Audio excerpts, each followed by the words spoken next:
You're listening to the Cynic Radio Podcast. Now, your hosts, Igri and Cynic.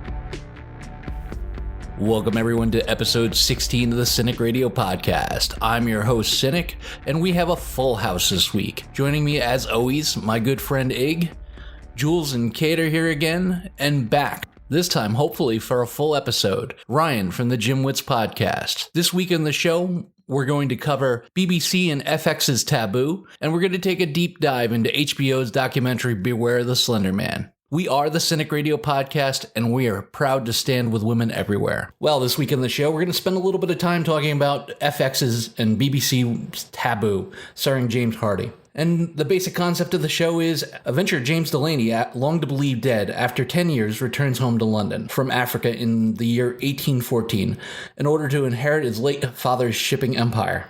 We open the episode with a very dirty and wet James Delaney on the beach digging something out of the ground. What do you think brought him back, Egg, and what do you think he's digging up? Well, that's where this all starts to really get to me, because the show is called Taboo, and it seems like even early in this episode that Tom Hardy's character, James Delaney, seems like he's got some kind of connection somewhere that seems unnatural. I think he could be digging up something as simple as money. It could be keys. It could be a will. It could be paperwork. It could be any number of things. Could be an extra set of teeth. I don't know, but hopefully that'll get explained. I agree. There's a really creepy opening theme song with him floating in kind of floating in the ocean. It almost looks like he's drowning. Ryan, what did you take from that opening? Honestly, I was just confused by watching the opening. I think it's, it obviously seems like there's some kind of a supernatural element. I'm sure you could draw some kind of, you can draw something from the floating in water, but I was just kind of confused by that intro. Just, I liked it. It was interesting, and it was intriguing, but I couldn't really take anything away from it. Yeah, it kind of reminded me a little bit of the Westworld intro, a little bit. The music was a little more laid back, and I think it was just a single organ. How about you, Julie? Yeah, I don't know if any of you have ever seen Vikings, but that was exactly the same way that Vikings is intro. It's people drowning, and I was actually kind of shocked at how I was like, what am I watching here? Is this Vikings? Did we change the channel? It's the exact same type of intro. Now, I've seen all of Vikings, so I know that it really has nothing to do with the drowning. Obviously Vikings is in water, but it doesn't necessarily mean that anything. So I didn't take it too much to heart. Well, right away, we see a strong cast for the show. We see former Game of Thrones alum, the girl that played Robb Stark's wife. What did you think of the overall casting, Kate? I thought that, well, first off, Tom Hardy was definitely the perfect role for that, because he does have that ominous kind of rough and ragged and kind of the I'll kill you kind of look that he has to him. So I think they did a really good job casting with that. As far as the other characters, I feel like I'm still trying to get to know them after episode 1, but so far I think that everyone is kind of fitting their role, especially his stepsister. I feel like she's definitely has that like innocent look to her, and I love the casting for the show so far. I think just every character, every performance is really good. So I definitely think, as far as whether it's casting of the sister, or the casting of Tom Hardy, I know we're only discussing episode 1, but I think one of the highlights of the show so far for me, and I guess we're 3 episodes in for the show, is just how well all the characters have been cast, and everybody just sells it well. And even just to extend further, just the world that they've built, you really feel like it's a real lived-in world. So, but yeah, to answer the question, I think I really, really love the casting so far. Well, here's the thing. Tom Hardy in this role is amazing. And what sold it for me going into this is, if any of you have seen the movie Bronson with Tom Hardy, it was about pretty much one of the most violent criminals ever to exist in modern London, named Charles Bronson. Coincidentally enough, he in that movie is very similar in his intensity, and that intensity sells very well. And it doesn't have to be screaming and yelling and everything else. He does a very quiet intensity, almost like Clint Eastwood a little bit, but it's very intense, but it draws you in. It makes you care about the character. But the rest of it was so good. Even when he went and met with all the bigwigs at one of the companies, all those men fit that role. I mean, it's amazing how they can take people that predominantly English cast and find enough people to fit very specific roles. I'm very impressed. They did a great job. How about you, Julie? Did you pick out Rob Stark's wife right away? Oh, straight away, Mace Tyrell, the High Sparrow. I was like, this is crazy. And then, especially with one of the first scenes being his dad with the coins on the eyes, it felt very Game of Thrones to me, which you guys know I love. So that was a good starting point. I didn't exactly find that the stepsister seemed innocent. I feel like she looks guilty all over. But I'm excited to see where this goes. Yeah, it's refreshing to see that she put that whole red wedding business behind her and moved on. Right. We always remembered to tip our waitresses and our cab drivers, and apparently back then your gravedigger as well. I'm going to throw this out to you first, Kate. Have you ever walked into an event and got the same reception James Delaney did when he showed up at his dad's funeral? That's a hard question to answer. No, I don't think so. Because, everyone kind of was shocked about him and was kind of pushing him away. And obviously they were all kind of scared of him. I'm not a very scary person. So I don't think I've ever walked into an event and been treated like that. First of all, Kate, if you have to think about that for a minute. You have to go over everything in your life. You never know. How about you, Ig? Have you ever walked into an event and got the same stares? Well, despite my own wedding, not much. Sometimes people are like, why is he here? I thought maybe he would back out. But I don't think there's many people on the planet that have gotten that kind of reception, because it was twofold. One, he was known to be very strong and able to do things, make things happen. But he was also known to be dead. So if you're known to be dead and all of a sudden here you walk in, you're going to get a strange look once in a while. Honestly, being a black guy who likes to travel, I've had a couple of occasions where I walk into a setting, and never too negative, but where I walk into a place where I'm definitely the only person there, and you definitely get that look sometimes where and you can feel it, like the tension's thick. And I've never, honestly, I grew up in New York, so I've never had a bad situation, but I've certainly had a couple of situations in which I'm very well aware that I'm the only kind of black person in a large group of people, and that I'm not the only person that's aware of that. So I've definitely, nothing that bad, but I've had similar situations occasionally. Yeah, our good friend Cage goes through that a lot too when we go places, and he often brings it up, walking in somewhere and being the only person of color in there, and people are kind of eyeing you. However, I've experienced the reverse, where I've been with them out, and they'll give him the proverbial head nod and then kind of brush past me. So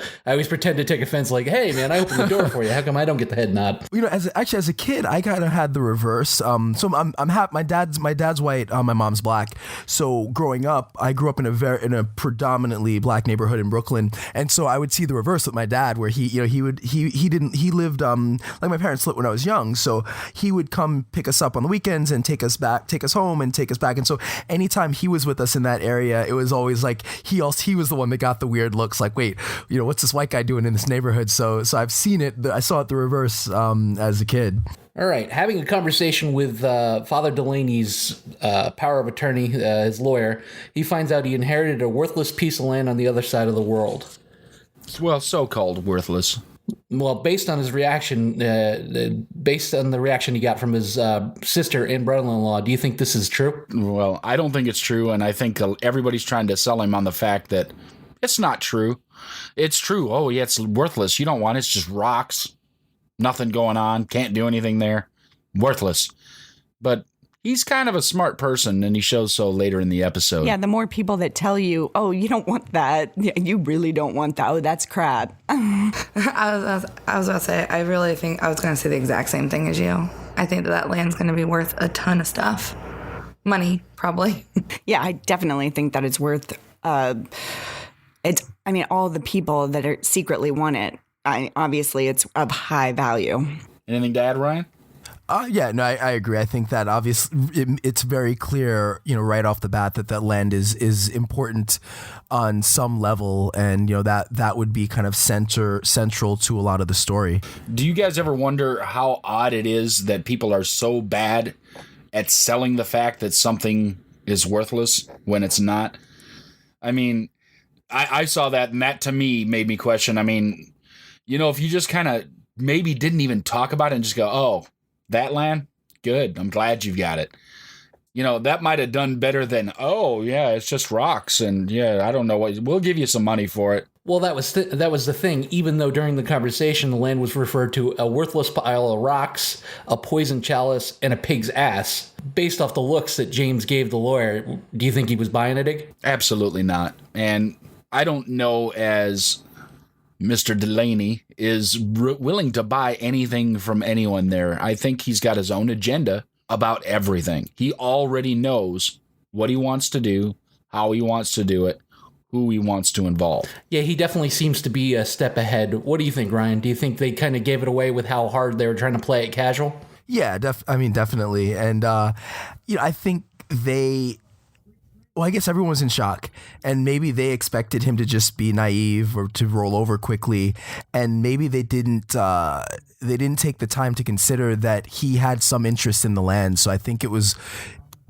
more them just not taking him seriously and not considering that maybe he has some need for the land, and it came back to bite them. Show of hands, has anybody ever inherited anything here that it resulted in some sort of legal battle or some sort of internal family squabble afterwards? There was a little bit of an inheritance. A family member passed away not too long ago, and there was kind of, I won't go too much into detail on the off chance that anybody listens, like any of the family members listen to it. But basically, there was kind of a couple family members that were in control of the estate, and there was intent to leave something to other members of the family, but one of the people behind the scenes kind of did some sketchy things to kind of keep control of the estate, and then decided on his own how things would be divided up. And I kind of found out after the fact some things that I wasn't very happy about, and I think it was just kind of unethical the way that the way he went about things.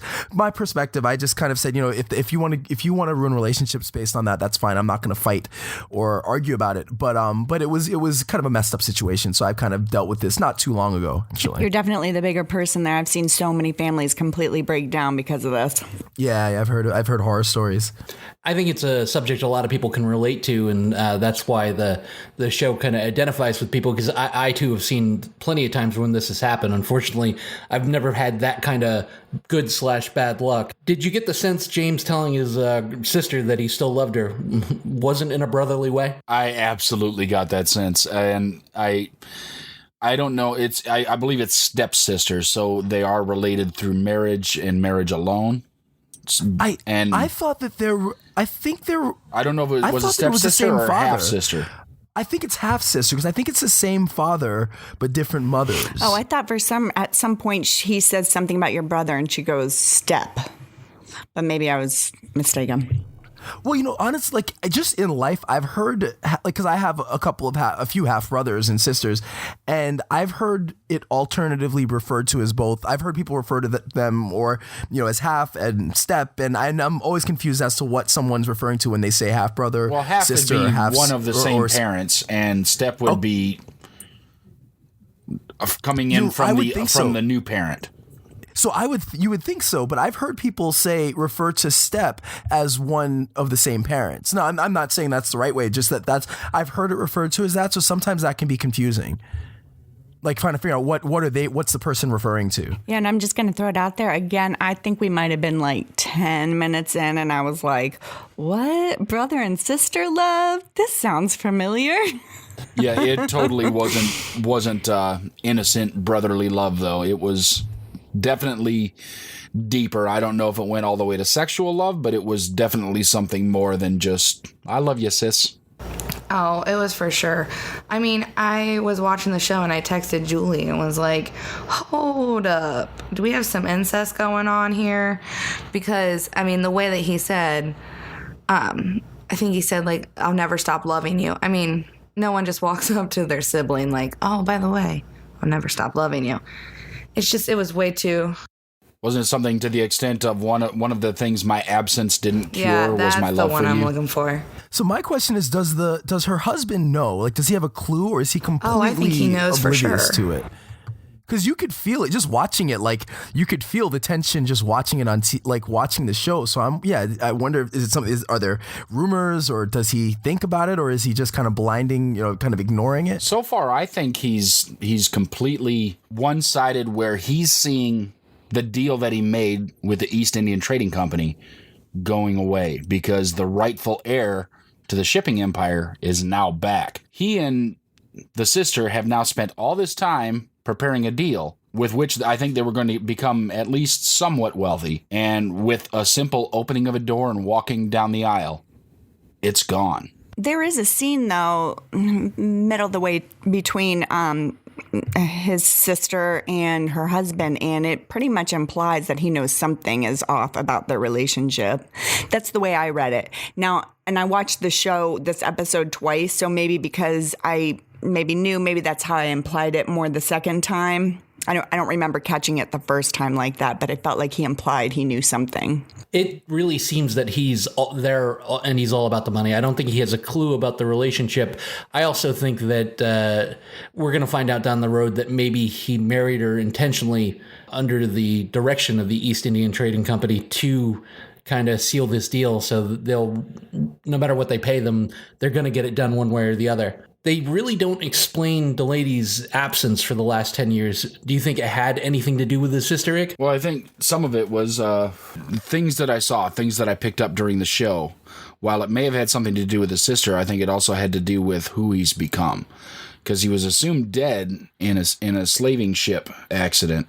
I think he just spent the rest of the time in Africa becoming some form of mythical, scientific shaman who can do anything he wants. He's almost an X-Men at this point. So the East Indian Trading Company convenes to speak about the passing of Father Delaney and also how they're going to kind of get this the deal that they've made and the fact that Delaney showed back up and it's maybe put it in peril. And they even go as far to suggest of possibly doing away with him. Once again, we see, like Julie said, the head sparrow from Game of Thrones. We see Mace Tyrell. The casting is huge in this. And Mace Tyrell plays the same idiot.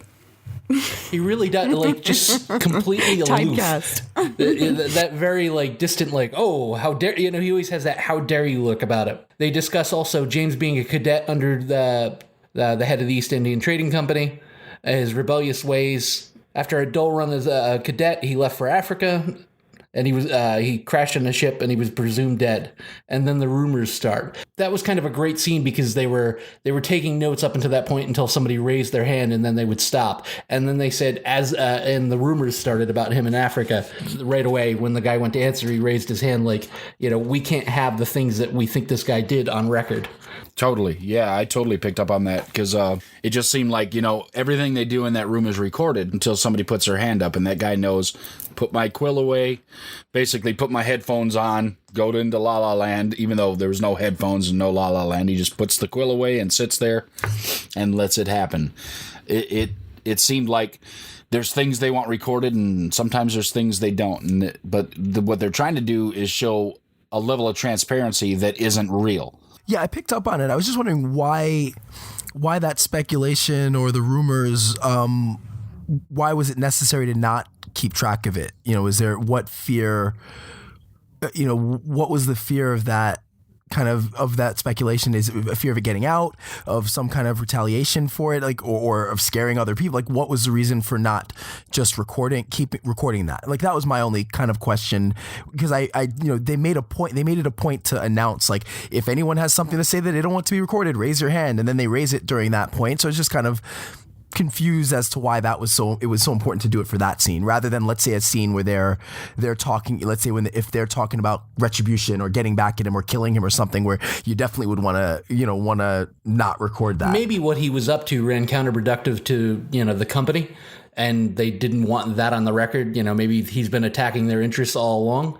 That's a really good question that'll probably get answered in later episodes, I think. I would think that, quite honestly, it would be to keep themselves from looking foolish or stupid should those records leave. If you put out information that is erroneous or is bad or is just plain crazy, which this show is heading toward plain crazy, but to say plain crazy things, sometimes it comes out poorly, and that might not be their desire, since they're near royalty. They're lords and everything in England, and they're people of power. So I think they're trying to protect their image more than anything else, regardless of anything is useful. That's why they stopped it, but still got the information. The only thing I was sad about is they didn't tell us the rumors. Yeah, it's probably a plot point that we're going to find out at some later juncture. I'm sure there'll be flashback scenes and everything else. They did imply some things, maybe towards the end of it. I think bestiality. Sure, why not? From a heart of America, the answer is always bestiality. If they're not banging a man, they're banging their sister or some farm animals. He had sex with a pig or something. I swear, at the end, at some point, somebody was yelling about it. No matter what the answer is, bestiality is always the answer. That's like if you're playing D&D and you roll a 20, it's a critical hit. Bestiality. Every single time. A fully acted scene where James goes to visit his father's closest confidant. James reveals some things that he didn't or shouldn't have known. It's sort of like his mother was a native to the island that his dad bought, and he knows that he bought the island for gunpowder. And he bought a wife. James seems to possess great foresight on things he couldn't possibly know, or things he couldn't have found out while he was in Africa. Is he this type of guy that has his finger on the pulse of everything, or is he showing some sort of abilities? I mean, that's the great mystery, right? Like it kind of teases and hints at him having some sort of abilities, and what did he learn in Africa? Is he some shaman? Is he, does he have some ability to foresight or to see the past, or, and I think, as far as how the first episode shows it, I don't know. I'm thinking he has this power, or he might have some kind of power, but it could just be that he just kind of knows the right people, or he has his finger on the pulse. He asks the right questions. He's encountered the right people. So I guess that's a big part of the mystery of this show, and we may not find out for a while, because that's a big selling point. It's like what did he do in Africa, and that's a huge part of what I think what I would expect that we'd learn as the show goes on. I'm gonna be totally honest. I didn't get that at all. I thought that he was showing that he still had like contacts and sources even when he was gone, and maybe even still was keeping in contact with his dad about some stuff that his dad didn't lead on. But I mean, I don't know. I might be the only one who got that impression. How about you, Ig? I mean, is he the Han Solo of the Taboo universe, where he's a step ahead of everybody else and silver-tongued, or do you think he has some sort of abilities? Well, I think he's the great-grandfather of Charles Xavier and can just read everybody's mind. So, again, back to the X-Men reference, but I would seem to think this has something to do with his time in Africa. I'm not sure that it doesn't have something to do with him having some form of correspondence with his father. That could be possible, but I don't think that's the only thing that was happening. And some of it might purely be a Sherlock-esque type of investigation ability, where he's able to take the little snippets that he has and form a cohesive line back. Now, figuring out that his mother was a Native American, basically, that's a special trick. I'm interested to find out where this goes. Yeah, I definitely kind of thought that he certainly has some sort of, maybe it's implied that he has some sort of witchcraft or powers like that. And then also, I do think that he can sort of seem to find out information on his own through whatever means he does that. He could have ran into people when he was away in Africa or something like that, but I definitely think it's not all one thing. I don't think it's just I'm into witchcraft or whatever, and that's how I know these things, or I, like Egg said, was corresponding with certain people. I think there might be just a culmination of things there. We have a fun fact here that Tom Hardy is the only person left in the universe that hasn't either played Professor Xavier or Spider-Man for Marvel. So we go back and forth a little bit. Delaney is kind of taking care of some old business. We find out that he has a child that he really hasn't taken care of or seen or paid for in the last 10 years. And then we cut to a scene where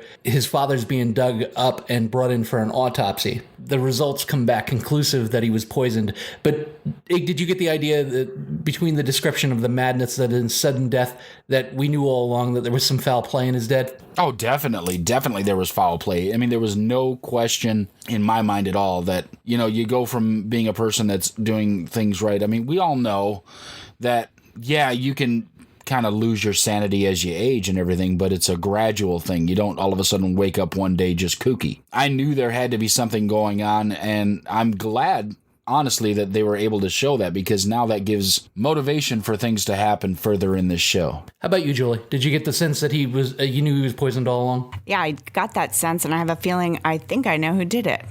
Dun, dun, dun. Oh, wow. Calm down, Sherlock. How about you, Kate? Yeah, I definitely got the sense that there was foul play with this. Well, because, too, I mean, we also know these people are all seeking out this island, and we know at this point it's worth something, so it makes the most sense. But I think it's... Yeah, my only question is there's like 40 different people that they've shown us, and there's only 20 people in the show, and somehow there's 40 people that could have done it because they all want a piece of this. But I think we have to look deep. Well, now I'm just curious. I mean, I'll tell you who I think did it. Who? Well, No. no, don't do that. Okay. And lo and behold, we find out that Delaney's father was poisoned, which contributed to the madness and death. Another bit of discord between Delaney's sister and her husband over the inheritance that seems to be weighing heavily on him, where he almost forces her arm behind the back and makes her write a note to James. We cut over to Delaney paying the foster family for his son. He gives him a large amount of coin for the care. He tells him it's for the past, present, and future. The foster father asks, would you like to speak to him? And he says, I'm unfit to be around children. Ig, what did you mean? What do you think he meant that he's unfit to be around children? Well, I think in his time away, he has become something else completely. And that's where I think this Taboo name comes from. I don't know as he is really alive, really dead, really anything other than something mystical. And that's where I think that comes from. So I think in his time in Africa, he has turned into something that is not normal, and we just haven't gotten there yet. Oh, so as Ig mentions, the name of the show is Taboo. So you start to wonder, you know, what's taboo? You know, we have some mystery. We have the mystery of the land, and what's the purpose of that? But then there's kind of what are the most common taboos in our society, and you've got incest and pedophilia, and so both of those seemingly are hinted at during the show. So I think when he said that was kind of my first thought was, okay, well, this is tying back to the name of the show. And I guess it's another weird mystery. But yeah, I think that, you know, obviously he's changed. Well, maybe not changed if there was some kind of relationship before him leaving, but his time in Africa, you know, helped to develop something in him. And he almost seems like he's unfit to deal with people, and he has his agenda, and that's it. And he's kind of seems to be centrally focused. And, you know, interestingly enough, it almost seems like a person who understands his weaknesses, and is doing what he needs to do to stay focused on whatever the task at hand is. And let's not forget that bestiality being taboo as well. That is true, you're right. Yeah, exactly. But I was kind of thinking also maybe, you know, he's been away. He hasn't had a relationship with this boy, his son. And, you know, what are you going to do? Come back and be like, oh, hey, man, I'm your dad, and start a conversation for 5 minutes and then leave again. So I think it made sense, too, that he was just like, you know, there's no point in me speaking with this kid and having conversations because I've been around, I've seen things. And my only problem with that argument is it seems too easy. This show seems like it's heading into a complexity, as you said before, like Game of Thrones, similar to Westworld. There's going to be some complexities in this show, and I don't think that they're going to take easy ways out of things. Well, complexities in the sense that it's like he's been around, he's seen things, and children are innocent, and it's like he might not know even how to relate on a level like that. You know, what he's been through, even trying to relate to a young person, a child. But I tend to agree with Ig on this because I think that the way the line and the way he delivers it, it seems more like out of a knowledge of himself, that a knowledge of what is inside of him, and less of kind of a reluctance to build a relationship with him. Because otherwise he would have said that, I'm not ready or not right now, or he would have left it open ended. But this seemed as if he knows, like, there's something deep seated in me that I need to stay away from him for his own safety. Well, we get a sense of that, too, when he goes to his family offices, which have been shuttered and turned into a whorehouse. I believe they're near or on the docks. And he gets in a conversation with the madam of the place, Helga, and she says, I remember you. If we give you a girl, we might not get her back. So when he returns home, he receives yet another note from his sister, basically saying that her husband forced her to write the other note, but she's deeply in love with him.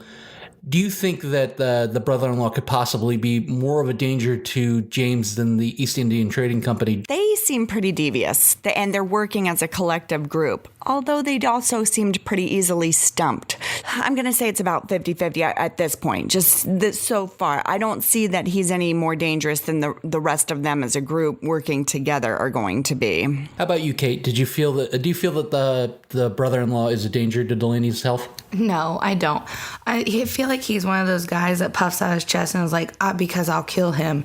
But in all reality, I feel like he's kind of harmless. Like, there's something about him that does not intimidate me at all. And I feel like even his wife kind of gets that sense when she's like, oh, but why? Like, why are you going to do that? Like, I feel like she's even getting the sense of, like, don't bite off more than you can chew. Yeah, he really looks like he's more dirty look than bite. Little bit of the posh Londoner vibe I get from him, where it's almost like he seems like he has an honor-bound duty to do something and stand up for something, but when it comes to actual skill, unless the guy wants to do pistols at 10 paces, there'd be no chance. And even then, again, I think Tom Hardy has become something else in this show. So pistols at 10 paces might, even if he got the shot off first, might not matter. We cut to a great and a well-acted scene where Delaney finally sits down with his good friends at the East Indian Trading Company, and he starts the conversation off with a great line. He says, "Understand, hypocrisy is what I hate the most." Ryan, did you get the sense that he knew what he had inherited all along? Yeah, I definitely got the sense that he knew what he inherited all along, and that he, I guess was trying to make clear to them that he's a force to be reckoned with. And that line, is a great opener. It really is. Julie, how about you? Did you get the sense after he laid everything out for the East Indian Trading Company, all the players, what the area was, what it meant? It turned out that he inherited an island which gave them the rights to the whole island of Vancouver. Do you get the feeling that he understood what he inherited? Oh, without a doubt. And he really was sticking it to them. And it was like he was waiting for this meeting to happen. And when he was talking to the High Sparrow and he was saying, I learned everything from you. I learned how to be this way from you. I forget the exact words he was saying as far as evil, I think, or something, but it came from him. And he's been waiting to just be able to be like, I know who you are. I see who you are. You taught me. And I'm going to call you out on it. Yeah, the pure understanding of everything that was happening up to and including all of the deals that are about to happen with the brand new United States. Laying out the land, where the borders were going to go, and the importance of where he was, regardless of which side it goes to. Whether it ends up in the United States or Canada, the power that comes with that little piece of land he's got is immense. And knowing that, and he shuts them down so fiercely. And it was almost cold. I almost wanted to yell cold-blooded like I was Rick James. Cold-blooded. Because he just shut him down. Once again, though, he's showing that he's 10 steps ahead of everybody else, including this. They were the most powerful shipping conglomerate in the world.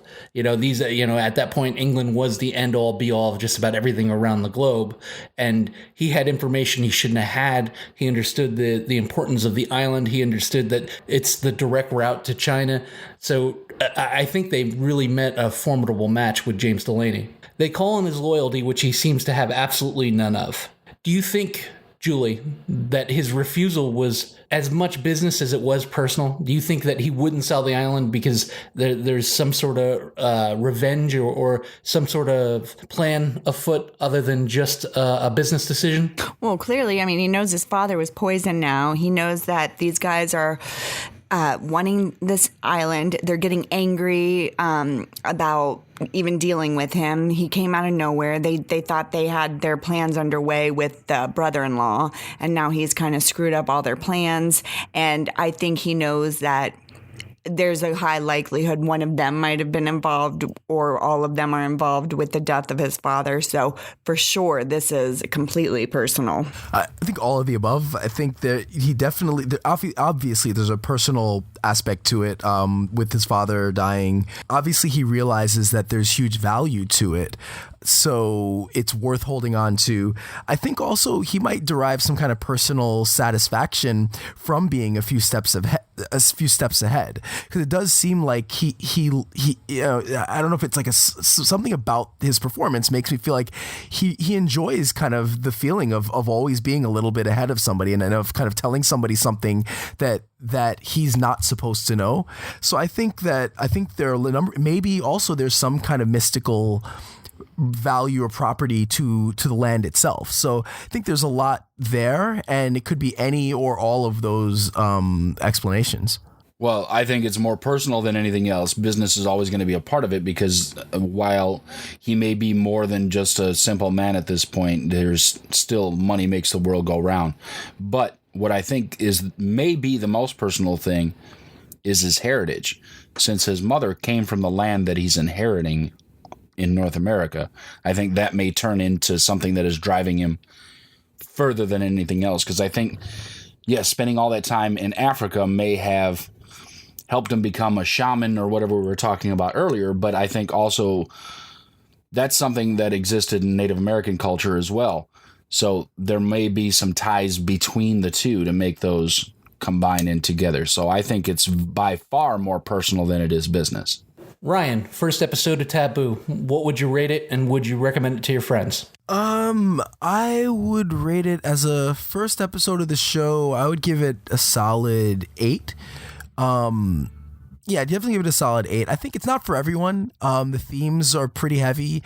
It's dirty, just a dirty show. The way the things are presented. Like I said, I like it. It feels lived in. It feels like, in 1812 or 1814, England, like that's what things would look like. So I really enjoy how, the set design and the costume design, but it's not for everybody. It's a slower moving show. It does require you to really sit and pay attention, and even a second viewing. So, like I said, I give it a solid 8. I'm really excited for the show. I'm excited to see where it goes. I love Tom Hardy's performance, and I love, just most of the performances on the show.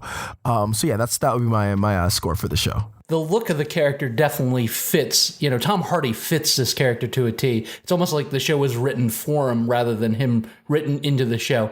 Julie, what would you give the show, and would you recommend it to your friends? Yeah, here's the thing. I do like the show better second time around than I did the first time around. I think I'm going to go ahead and follow Ryan's lead and go with an 8 on this, because I did give it a second viewing. I was not grabbed into the show like I was Game of Thrones or Westworld on that first show. The very first show did not, make me feel excited. But when I gave it a second viewing, and then I paid more attention and saw some more things, and I was like, oh, this is a pretty good show. So I have to say, I'm going to go ahead and give it an 8. And I would recommend it. I mean, I liked it. I really did, in the sense of I would recommend it to some friends that I know do want to sit down and really pay attention to a show and think it out. But if you're looking for just like an after work just want to chill out, this is definitely not the show. I would have to give it probably like a 7, because it is it doesn't have that intriguing, like, it took me a while. It almost took this conversation of us talking about it and chewing it over and talking about details for me to be like, oh, yeah, I am interested. Oh, I do want to know what happens with that. Because alone, I wasn't drawn in. But it is something that I would go back to and give another shot. For me, it's the same. I mean, it wasn't a drop the mic first episode like we got out of Game of Thrones or like we got out of Westworld. It more reminded me of an HBO show called The Night Of, where it was a really slow burn to start, but it was intriguing enough to come back. I would definitely recommend it to some friends, like you guys said. I'd give it an 8. Yeah, I would give it an 8. I would recommend it to my more internalizing friends, people that spend more time wanting to understand what's going on, people that maybe right away would watch it a second time. What sold it for me, Tom Hardy's performance alone, I would watch this again. The other performances were great, but Tom Hardy was amazing. There you have it, ladies and gentlemen. Cynic Radio Podcast. We're going to call this a 7.9. Coming up, we're going to be talking about Slenderman. Stick around. Miss out on that latest viral video? Didn't see the most recent trailer for the next movie coming out? In the dark about what the biggest song in America is? We've got you covered. Every week we scour the internet and look for the latest and greatest. This is What's Up. What's up for me this week is Season 2 of Voltron Legendary Defender. As an 80s kid, Voltron was one of my favorite cartoons and probably the best toy of all time. And even as an adult, I was really excited when I heard about Season 1, and it didn't disappoint. Season 1 was awesome. And so far, Season 2 has been met with glowing reviews. I haven't watched it yet, but I intend on spending the next few hours consuming as much of it as I can, because as I said, Season 1 was great. If you haven't seen Season 1, definitely check it out. And so far, the reviews for Season 2 are great, so check that out too. And so again, that's what's up for me. Hey guys, my what's up this week is for Amazon Prime's new series, Sneaky Pete, which was released last week. I'm pretty excited because this is my very first Amazon Prime original TV show. And after 3 years of having Amazon Prime, I'm not disappointed. The show stars Giovanni Ribisi as Marius, a con man who realizes bad things are waiting on him the second he leaves prison. So he comes up with a plan where he intends to assume the identity of his former cellmate, Pete. He moves in with Pete's dysfunctional family and is roped into the family bond business. And his plan seems to be working, and everyone seems to be falling for his con man charms. But are they really? Also starring in this show is the incomparable Bryan Cranston as Vince, the guy that is behind the reason Marius went to jail in the first place, and his efforts to track down our con man Marius, whatever it takes. This show drew me in immediately, and with some outstanding reviews and already receiving an 8.5 out of 10 on IMDb, I'm sure it's a show you're not going to want to miss either. So Sneaky Pete on Amazon. That's what's up. My what's up for this week, and I'm going to be honest with you, I was going to talk flying cars. But this one made me not only stop and take notice, but be proud to be a member of this country. And that was the Women's March. Thousands of protests, including millions of women all over the country, began popping up the other day. My whole life, I heard nothing but terms like you throw like a girl and you cry like a girl. Most of the time directed at Igri, but still. Now we can change these outdated sayings to, you stand up and you protest like a woman. Women have fought for decades for equality, not only at home, but at work and society too. And I speak for everyone at the podcast when I say, we stand with you. Women of America, you're what's up. What's up for me this week is the 2-minute and 15-second trailer for the new movie coming on the 3rd of March, 2017, Logan. Our final foray into the Wolverine series. This follows the Marvel Comics series of Old Man Logan. We get to see him fighting with a nice little girl who looks to be X-23, and this trailer is amazing and gives me super high hopes for the movie. You are going to love this movie, but you are really going to love this trailer. Go and check it out. YouTube, IMDb, anywhere you can find it. The trailer for Logan. That's what's up. All right, we touched on Taboo. Now we're going to jump across to HBO and their documentary, Beware the Slenderman. Kate, I'm going to go to you first and foremost. Before this documentary or before the advertisements, were you aware of the urban legend of the Slenderman? I was actually very much so aware of the urban legend of Slenderman. I had some friends who had told me about it, and they had extensively researched Slenderman, and then I kind of researched it to see what it was all about. Freaked me out, and I kind of backed off. Yeah, I heard of Slenderman through, I guess, initially I heard about it as a game. I think my stepkids used to play it. And then I was listening to a podcast a while back and they were talking about like creepypasta. And so then they were talking a little about more about the Slender Man. So I got a little bit about it. Yeah, I heard about it definitely when it got into its prime, as I had a teenager living in my house at the time and was obsessed with all the Slender Man stuff. I guess that was the teenage thing to do at the time. Thankfully, not every teenage experience with Slender Man turned into what this show turned into. Yeah, I agree, and that's a good segue. I mean, it seems to be a generational thing because I'm also aware of Slender Man, but only through a younger coworker. He kind of filled me in on what it was when we first saw the advertisements, and he'd been talking about a video game I guess they had for it. As you can see, that this is definitely a generational thing from the internet that older people probably weren't aware about. And going into the story, we could see how possibly the parents would be completely in the dark about what their kids might have been doing and what they might have been studying. So we cut to the meat of the matter, and it's May 13th, 2014, and a 12-year-old girl named Anissa and Morgan lure a friend of theirs from school, Peyton, to a playground. They end up stabbing her repeatedly in hopes of killing her to please Slender. I believe she's stabbed 19 times and left for dead. When they kind of tell her to lay still, be quiet, and they head off to find Slender's mansion, I guess at a forest, a national park that's over a 5-hour drive away. They're subsequently picked up, arrested, booked, and most of the documentary takes place in the interrogation room. They start breaking down the legend of Slender, and they bring up a site called Creepypasta.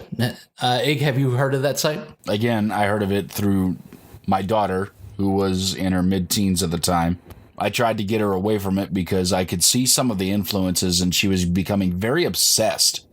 She was almost too involved in it, but not to the point where she was going to go do something, just that it was almost causing her to have emotional outbreaks because she was worried about what if this is real. And, and the thing is with kids, you can get them to believe that the Easter Bunny and Santa Claus and the Tooth Fairy are real, so why couldn't Slender Man be real too? So it's one of those things that I had to explain to her that, there are urban legends that have been in existence in this country and in the world itself for millennia, and that's it. A lot of it is created to keep people honest. Yeah, I guess I need some clarification, and I feel like I'm a little bit out of it because I saw there was this website Creepypasta on this documentary. But what is it? Is it a website that basically details all kinds of urban legends or all kinds of scary people? How do you get involved? Like, why was your stepdaughter or your daughter getting obsessed with it? What's happening on it? I took it to be a fan fiction site. What do you think, Ryan?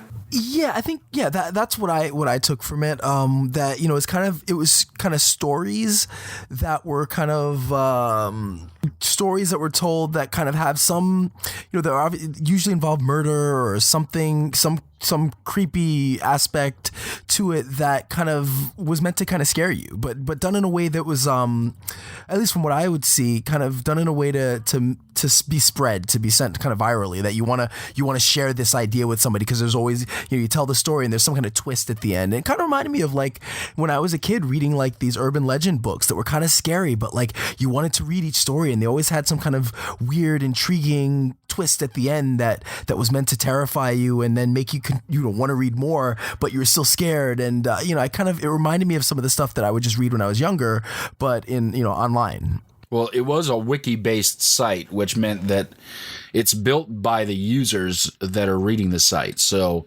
you had people that were taking something that initially may have been quite small and building it further and further.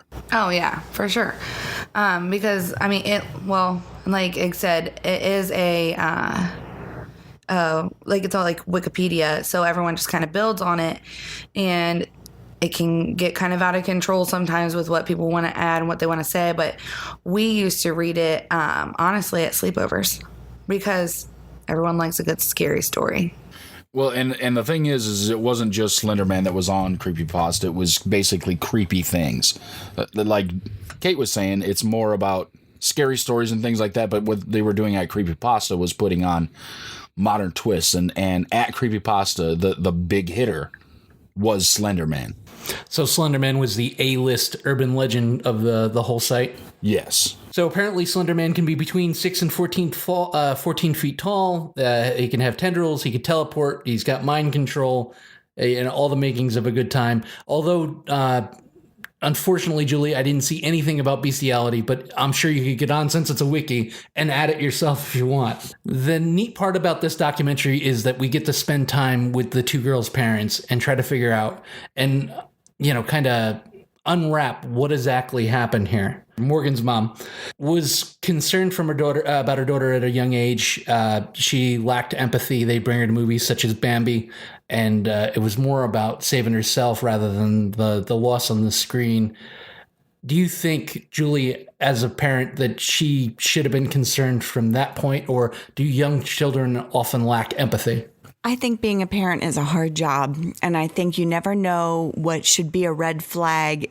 I think a lot of times you can look at other people's kids and be like, ooh, that's a red flag over there. Why aren't you doing something about it? But sometimes it's hard to see it within your own kid. And a lot of times you might be deceiving yourself about what you're seeing. And it's like, oh, well, they just didn't, maybe she was like, she just didn't react. Maybe she was too young to get it. Maybe I thought she was going to react and she just didn't get it. And the Bambi story and whatnot. But I think that, it is important to really not miss red flags with your kids, because I think we see them all the time where parents have tragedies happen and they're like, I just didn't see it. I didn't see it. And I think it's never quite that hidden. I think there are big red flags, and I don't think they're ever quite that hidden. You just sometimes maybe don't want to admit it to yourself, or just think it's a phase, they'll grow out of it or whatever. And you got to pay attention to what your gut is telling you about your kids. Yeah, I think it's the blind spot from being too close to everything and not wanting to believe that somebody that you raised and instilled your values and your ways of thinking and everything could be even having the potential to do any of these types of things. And sometimes when you're too close to something, seeing what's happening in it is difficult. And even if you do see it, you're more in denial than you'd like to be. And that's a difficult position to be in as a parent. Yeah, I agree with you there. We find out circumstances later in the movie later in the documentary that I feel that they, maybe she should have been paying closer attention. However, she says that she was aware of Morgan's fixation with the Slenderman, and as a child, she used to read Stephen King. Ryan, is it the same thing anymore, or have the internet taken it to a whole new dangerous level? I think the internet's just changed everything. It disconnects us. We know this. Like, it disconnects us from reality, and I think or disconnects people from reality in a way that I guess we didn't experience. Like when we were teenagers, I know when I was a teenager, I had just gotten online, and it was like you dial-up internet, so you still had to interact with other people, and I think it's really easy to get lost now in the internet, and you can become obsessed, and your obsessions can be satisfied easily. If I'm obsessed with Slenderman, I can go and find a million different websites and web pages and articles about Slenderman, and I can just dive so deep down the rabbit hole. That becomes an issue for somebody who's prone to that type of obsession and who maybe has some sociopathic tendencies. So, I think largely good parenting can kind of protect against it. But even good parenting, sometimes it's hard to monitor and follow every step of the way that a kid kind of diving down deep into this and them being affected by it. How about you, Ig? Do you think it's more of a rabbit hole now with the digital platform than it was when you could just shut a book and kind of put it out of your mind and go about your day? Oh, by far it is. And the thing is because even the schools are granting these children access to technology that allows them to do these things. My kids, for example, every kid in the school district gets an iPad from the school for the school year. So even if I should take the technology that I give to my children away, they still have to have this iPad in order to do their schoolwork. Well, it also has web browsing and YouTube and everything else. They get to go look at the things, drag themselves down the hole, get just infatuated with something, and I have to continually chase them to try and see what they're doing, and there's only so much of it I can do because they're not even physically around me enough of the day for me to do all of it, because they go to school, I go to work. It's a really tricky thing to deal with. Kate, do you think Slenderman would have grew as big as he did without the internet? Do you think if Slenderman was a Stephen King book, do you think he would have been the phenomenon he is today? I think that the internet definitely helped, but I mean, I also think that I kind of grew up half and half, where we did not have internet until I was a little bit older because, well, it just wasn't a necessity. It was out, but it was a necessity. And we still obsessed over things. I mean, that's just something you do. We found even something as simple as Bloody Mary. Okay, it was this crazy game that we played. We obsessed so hard that that's all we did when we went to sleepovers. We would tell each other stories. We'd ask our parents about it. We would make girls go in the bathroom. I mean, these girls were like, not make them, but like it was scary. I remember going in the bathroom crying, but trying to please my friends. Like, just, I don't know if it's a gender thing, but I know that girls in general are going to obsess. Now, the internet definitely makes it more accessible. Like I said, everything that we did was kind of word of mouth and asking about stories and asking what other people had said. And so the internet makes it more accessible, but I think that that is just something that happens. And I think the internet helps with pictures and stuff too, because we didn't have that portion. Well, Slenderman is also very popular in the sense of all the artwork that people make of him and stuff like that. So I think the internet helped, but I definitely think that it still would have happened, just maybe not as wide scale. Well, yeah, and I think the things spread much. I think you're right that we can obsess over many things, and kids obsess over things. That's what happens. I think it spreads. The speed at which it spread is something that you can't have without the internet. I guess the variety of content associated with it, because like even if you obsess over, if you don't have the internet, like the internet kind of presents this kind of isolated obsession where you can kind of be stuck in your own world in front of your computer. And let's say, if this is 30 years ago and I obsessed over a story, I'd at least need to get up and go to the library, to feed that obsession, or I'd obsess with friends. And often, when you're online, you can do all that just sitting in front of your computer and again, just dive deep down. So I think it's like the internet allows our obsessive nature.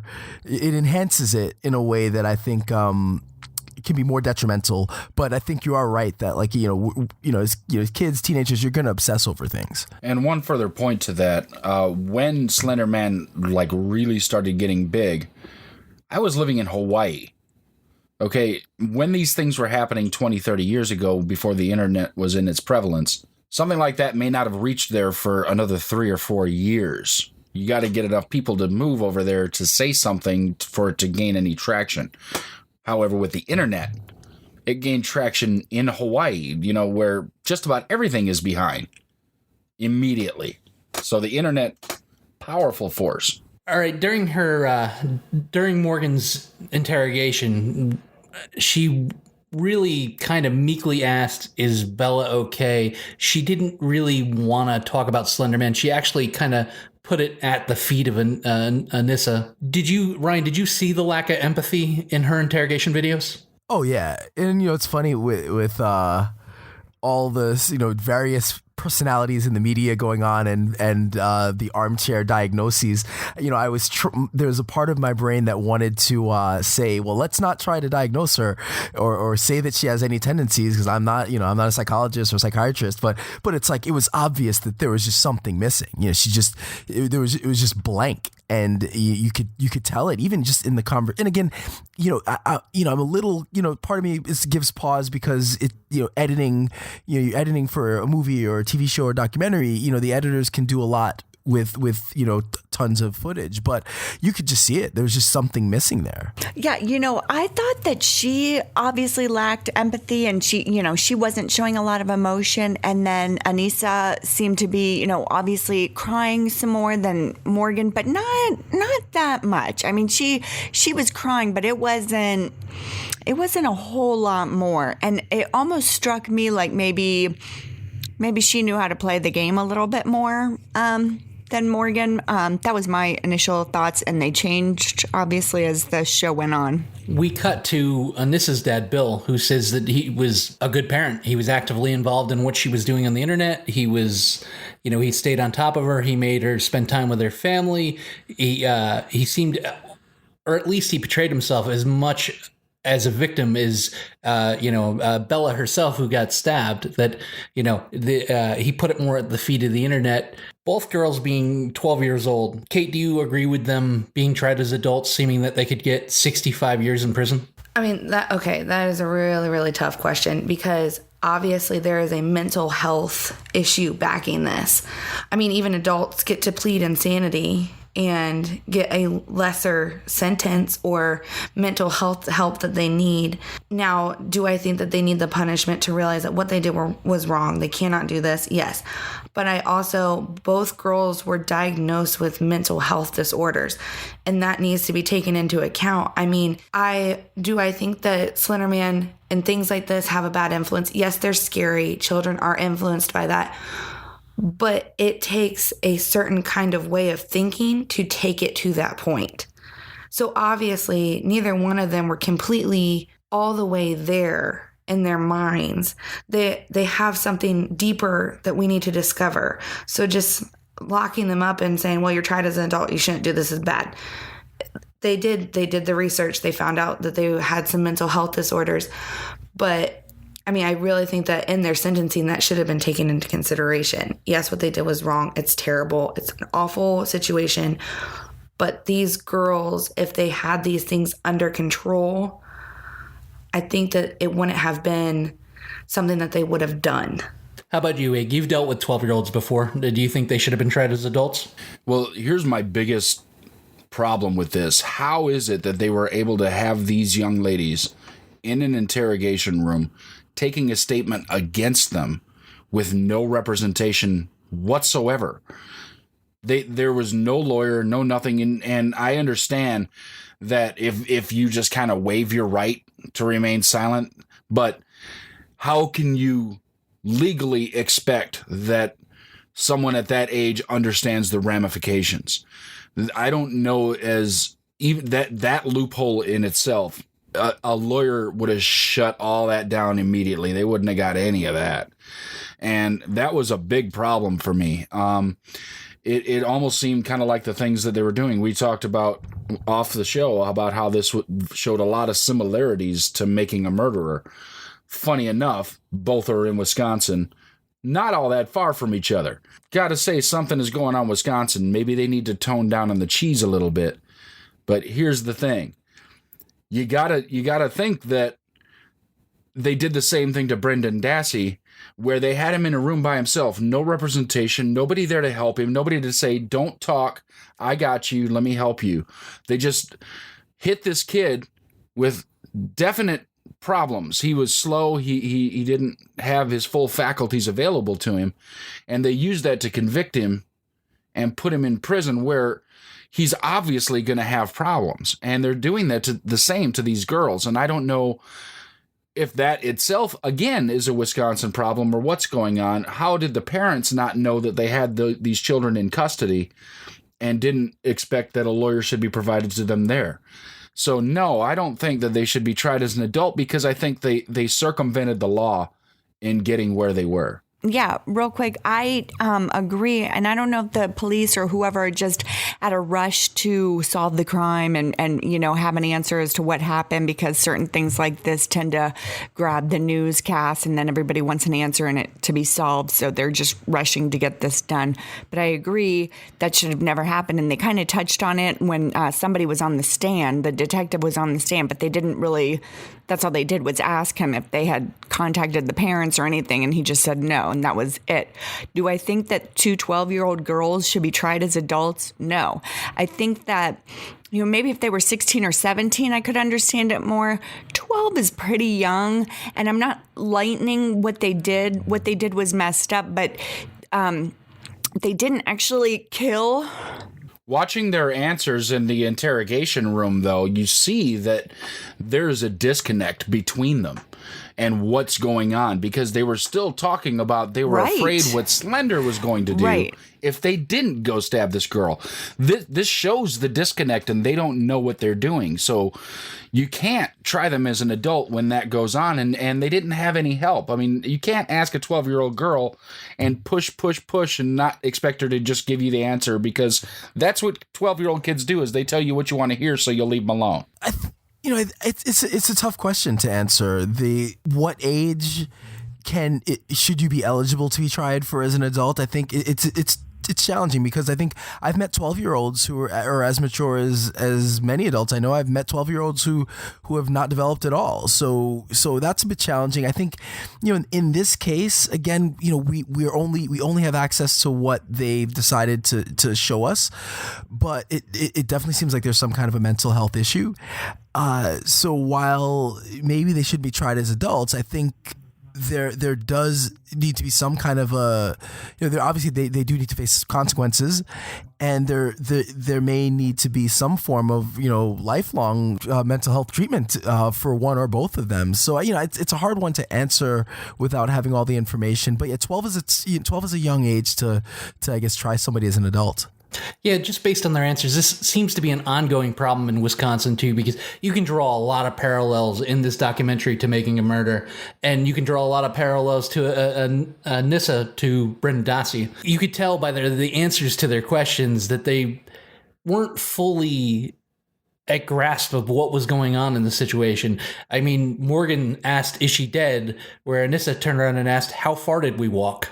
I'm not usually very athletic. How far did we get before you guys picked us up? Once the gravity set in, and then she started to cry and she showed a little bit more emotion. But you could tell by their answers that these kids, I think trying them as minors and 6 years would have been enough for this crime. It's not like they set out for no random legitimate reason and said we're going to murder somebody. Their reasoning was sound in their minds, as convoluted as their thinking might have been. I also think too they didn't murder her, so I think that's to be taken into account too for being tried as an adult when. Right. Yeah, but not by them having a change of heart and going to get help, though. I mean, if anything, they tried to prevent her from getting help. I agree with what you're saying, but the end result was that it was attempted murder. It wasn't murder. Over the course of the documentary, we get a look into the internet and the hive mind speak of the internet with the ALS Ice Bucket Challenge and planking. They took a look at Anissa's YouTube playlist, and it's cute and fuzzy animals. It's dark quizzes like, are you a psychopath? Some dark and really violent things, and Slenderman. They try to point the finger at that as well, or at least give it some sort of the blame. But I mean, if they looked at any one of our YouTube lists, even all the way up to adulthood, would it be any different? People just watch strange and crazy things. Kate, do you think her YouTube playlist is a window into her mind? No. Well, especially with, you can start watching how to make cookies and end up on some crazy shit like we've talked about and end up on bestiality videos. You just never know. But I think the internet's such a big place and it can escalate so quickly. And honestly, she's a teenager. She's going to see shit like, are you a psychopath? And think it's cool and funny to look at it. Do I think that there were some videos that I was like, oh, but I'm not a parent. I don't know. But I think as a parent, if I saw that, I wouldn't be like, oh my gosh, my daughter is a completely terrible person. She must be a psychopath. I would never think that because they are teenagers. you can completely start one place and end up the other on the internet. How about you, Ryan? Would you put your YouTube playlist on a job application? Probably not, but it's fairly tame. But yeah, it's hard to say. Like, I think, you can stumble upon things so quickly that it's hard to, just take it piece by piece and say that's a window into someone's mind. Now, if all of their videos are murder or smut videos, then maybe there's something else to it. But if there's a smattering of different things, it's kind of hard to pass any real judgment on it, on a person. I think. Putting yourself in these parents' shoes, this attempted murder or stabbing's taken place. There's no doubt about what the kid's intent were. There's no doubt about the fact that they did it. As a parent, could you stand behind your kid if they did such a thing? Stand behind my kid and let them know that I still love them, yes. But try and stop any movement toward punishment, no. I would fully support that there needs to be punishment, and if that punishment includes prison, then so be it. Because with my children especially, I always press upon them that every action has an equal and opposite reaction. Everything has repercussions, be they positive or negative repercussions.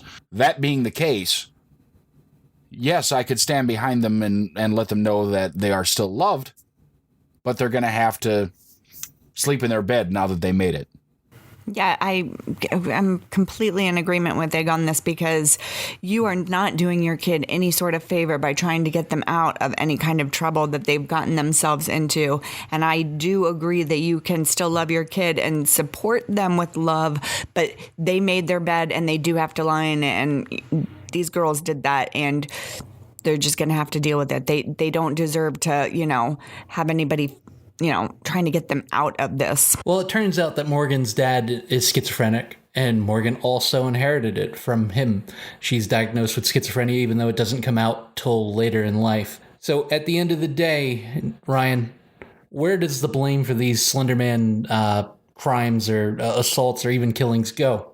It's so tough to place blame.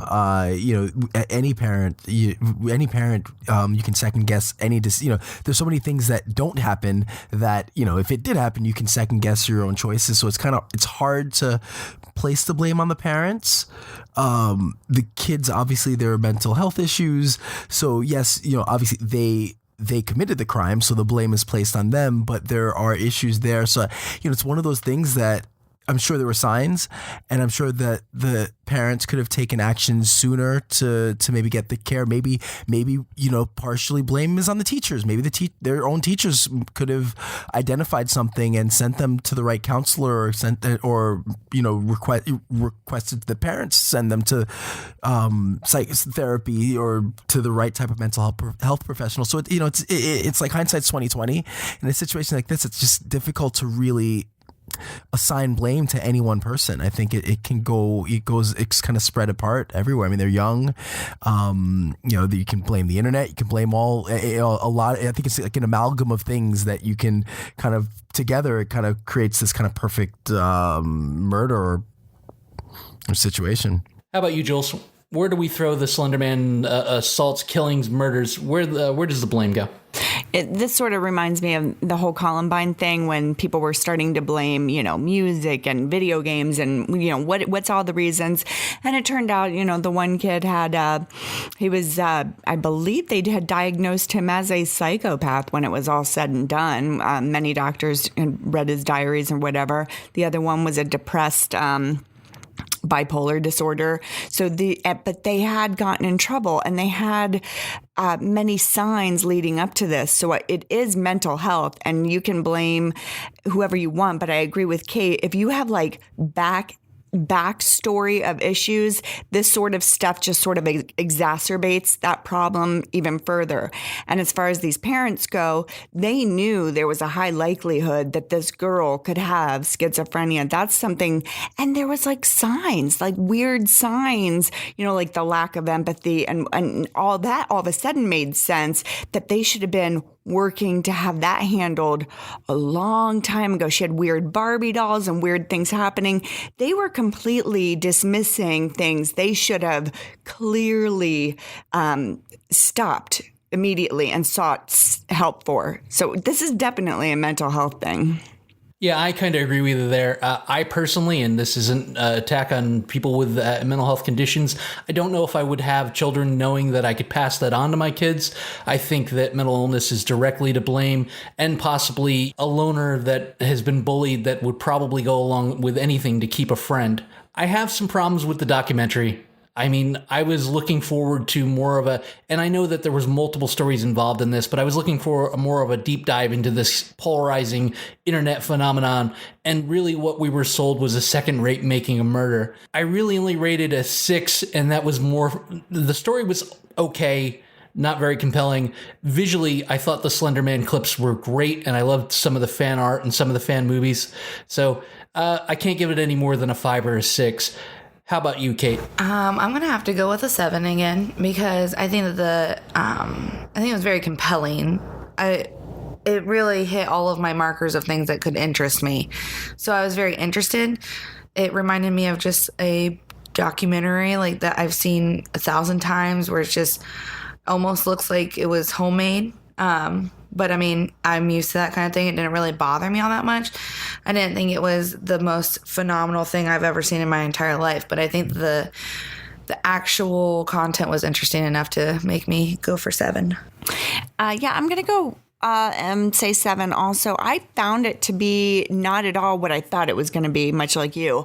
I thought it was definitely going to, delve into the history of different sort of urban legends of, mainly focusing on Slenderman, and it turned into a sort of story that made me question everything I've ever done in my parenting. But with that said, I found it to be compelling, and I actually did enjoy watching it. So I'm going to go with a 7. I give it like a 5.5 or 6. I think it did, like you mentioned, it was trying to do two things, which is tell the story of this attempted murder, but also give some background and context as in the history of like Slenderman. And it did a mediocre job to me of both things. Like there was so much more of this Slenderman and creepypasta that it could have, that it could have delved into, but at the same time, it's trying to tell you the story of the attempted murder. And that just, I don't know, it came across as exploitative. I don't know if it was because it was kids or the way that they edited it, but just something about it just didn't feel right. I wasn't really connected to it. And again, I wanted to know more about the Slenderman and just how maybe more about the psychology of it. How does this stick with people? Why is it such a phenomenon? But they didn't really do a good job, to me, of really presenting that. So, like I said, I would give it like a 5.5, a 6. The other thing is, recently, there've been some amazing documentaries. As we've mentioned, Make Me Murderer. A couple days before, I'd watched another great documentary, The 13th, and so I've seen some really awesome, excellent, well done documentaries. So then seeing this in comparison, especially just for me, I was like, all right, it's not too compelling, but it was pretty compelling subject matter, but I just think they weren't able to hit the mark with it. So 5.5. Well, I would give it a 5.5, and there's a number of reasons. One being, I think that they moved too quickly through the Slenderman stuff. They didn't really teach us the importance of why that was a thing. I think that they spent too much time with these girls, and is it me, or does every interrogation room have the poorest video cameras they could ever have? I mean, the quality of the video in the interrogation rooms was abysmal. I would think in 2014, I mean, the cameras aren't that expensive. Put a better camera in there especially if you're going to use this for evidence in a courtroom. That being said, all the problems I had with it, especially the things that actually happened with these kids, I'm going to have to give it a 5.5. So there you go. Cynic Radio Podcast. Beware the Slender Man on HBO. You can find it right now on demand. That's a 6.0 from the Cynic Radio Podcast. Stay tuned. Really is coming up. So now, ladies and gentlemen, boys and girls, children of all ages, it's time for Really. I'd explain it. Just listen you'll get it. My really this week goes out to none other than Governor Christie. Recently, he just gave a press conference about addiction and how it impacts society, and even going as far as talking about a close friend and a fellow law student who'd lost everything just because his doctor started him down the road of addiction with Percocet. For once, I agree with his message. Addiction is not a criminal justice problem, but a full-blown health crisis. From heroin to Vicodin, we need to start treating these people with rehab and not incarceration. But the really of the story is, Mr. Christie, you've been governor since 2010. Why has it taken you so long to finally show your human side? So do you, Governor Christie? Really? Really for this week goes to the owners of Strata Plan LMS 4025. It's a building council in Vancouver, British Columbia, who are blocking the lease of a restaurant named Moby Dick. Their claim is that Moby Dick is an offensive term. So obviously these people do not understand context, because a fish and chips restaurant on a harbor named after a classic novel about a whale should not bring imagery of dicks and should not appear to be offensive. So to the owners of Strata Plan LMS 4025, really? Really for me this week goes out to Rob Schneider. Rob Schneider, our favorite guy from Deuce Bigalow, who's probably upset they aren't making Deuce Bigalow Sub-Saharan Gigolo, decided this week that he was going to go ahead and send out a tweet to Representative John Lewis. He said, "Representative Lewis, you're a great person, but Dr. King didn't give in to his anger or hurt. That is how he accomplished and won civil rights." Maybe explaining the holiday and Martin Luther King's tactics to a renowned civil rights leader and U.S. representative who fought for civil rights from Selma to Montgomery isn't the best idea. Rob Schneider, maybe you ought to spend more time saying you can do it in Adam Sandler movies than trying to explain civil rights to a civil rights activist.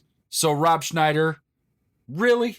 Hey guys, my really this week is for the rioters. Yes, the rioters, not the protesters that were at the inauguration of our 45th president of the United States, Donald J. Trump. I totally understand that this has been a very divisive election year, and depending on the side that you're on, it could be depressing and frustrating, or you could feel vindicated and elated. The emotions are extremely manic on both sides, but we cannot go out destroying public property to try to prove a point. Because what point are you really making? That you can get arrested? That you're so mad you're okay with destroying a Starbucks, which in itself is irony because Starbucks and Wells Fargo actually backed Hillary Clinton. So there's a bit of shooting yourself in the foot there. But beyond that, when you riot, it takes away from the purpose of the protest and what you're protesting for. The media doesn't care what that story is. The media wants sensationalism. And if you hand it to them on a silver platter, when you start destroying things to get your point, that's all they're going to cover. I remember towards the end of the election, there was a saying being floated around a lot: when they go low, we go high. So let's not forget this vital message, because when you act out in criminal behavior, it only negates all the good that you're actually doing and what you're protesting. And it's the only thing that's going to get covered in the media. And the message that you're protesting is going to fall to the wayside. So to all those rioters, really? And that's going to do it for episode 16 of the Cynic Radio Podcast. I'm Igrahi. With me, as always, has been my co-host, Cynic. Joining us this week has been Julie, with earrings that most people could hula hoop with. Kate, who's been a real trooper, running on 27 hours no sleep, but still wanted to come on the show. And Ryan George from the Gymwits podcast. You can find him over at thegymwits.com. Send us your comments, questions, concerns, and any birthday money coming to you soon to cynicradio@gmail.com, cynicradio.com. Find us at Facebook at facebook.com/cynicradio, and find us on Twitter @cynicradio. It's been a joy talking to you this week. We'll be back next week with something new and exciting. And until next time, don't get captured.